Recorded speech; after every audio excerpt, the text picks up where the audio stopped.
দেখো, তারপরে আমি আল্লাহ শুনবো না।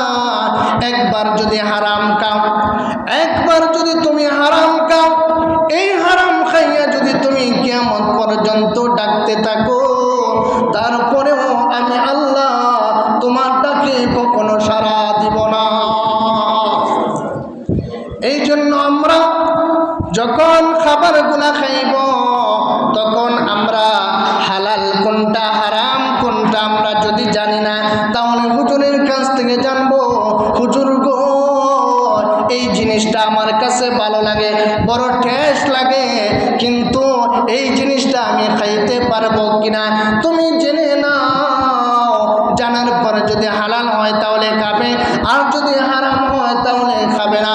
কারণ মনে রাখো, এই দুনিয়ার মধ্যে আল্লাহ পাক রব্বুল আলামিন তোমাকে ক্ষণস্থায়ী জীবন দিয়েছেন, নির্দিষ্ট সময় দিয়েছেন।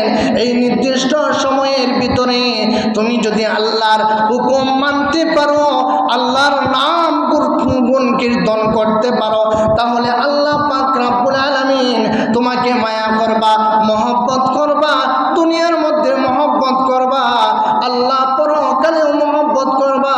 তোমার জন্য আল্লাহ পাক রব্বুল আলামিন জান্নাতের মধ্যে আল্লাহ বড় নিয়ামত রেখেছেন, বড় খাবার রেখেছেন। আল্লাহ সেখানের মধ্যে নহর রেখেছেন, সেখানের মধ্যে তুমি দুধের পাবে, মধুর পাবে, পানির পাবে, শরাবের পাবে। এই সমস্ত দুনিয়ার